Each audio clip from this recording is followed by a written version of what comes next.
మా ఇంట్లో వాళ్ళు లైవ్ పెడితే నరుకుతా. అవునా? నీకు లైవ్లో ఏమైనా ఎక్స్పోజింగ్ చేస్తున్నారా? లైవ్లో పెడితే కొడతాకి. ఏ ఆడపిల్ల అయినా బయటకు వచ్చి వర్క్ చేస్తుందంటే తన పరిస్థితి బాగోక, తన ఇంట్లో పరిస్థితి బాగోక లైవ్ చేసిద్ది అంతే. నీకేమైనా నేను బ్యాడ్గా ఏమైనా ఎక్స్పోజింగ్ ఇచ్చానా? నీకేమైనా ఇప్పు చూపిస్తున్నానా? ఏంది నువ్వు నరికేది? నీకేం తెలుసు? ఆడపిల్ల గురించి నీకేం తెలుసు? దేనికొచ్చావు లైవ్కి? నీకు కుదిరితే నలుగురికి సపోర్ట్ చేయి, లేకపోతే మూసుకొని వెళ్ళిపో.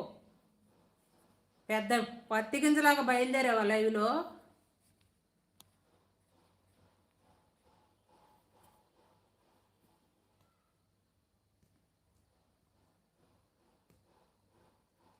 అత్త అలాంటి వాళ్ళని పట్టించుకోకు. నేను పట్టించుకోను, మరీ ఎక్కువైపో